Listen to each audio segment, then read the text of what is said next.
Jarvis, How can I help you? turn on the light. Turned on the lights. Jarvis, What can I do for you? I want to turn off office light and open blind.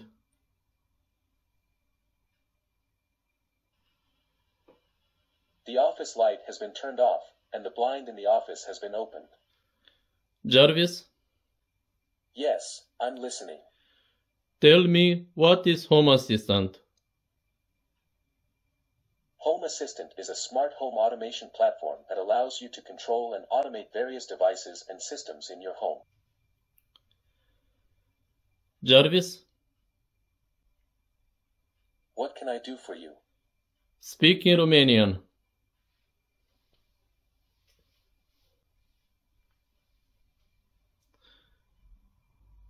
Jarvis, Cu ce pot să te ajut? aprinde lumina din dormitor. Am pornit lumina din dormitor. Jarvis, Da, te ascult. aș vrea să vorbesc cu Sheila. Sheila, Cu ce pot să te ajut? stinge lumina din dormitor. Am oprit lumina din dormitor. Sheila, Spune, te rog. vreau să îmi spui cine este fondatorul Home Assistant.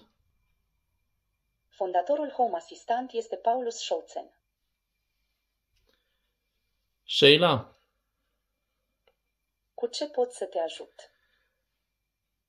aș vrea să vorbesc cu Jarvis.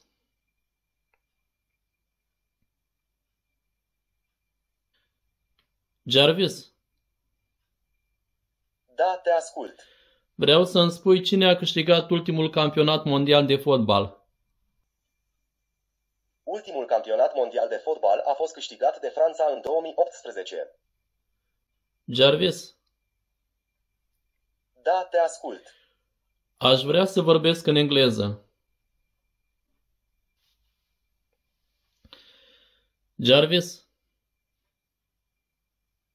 What can I do for you? turn off kitchen light. Turned off the lights.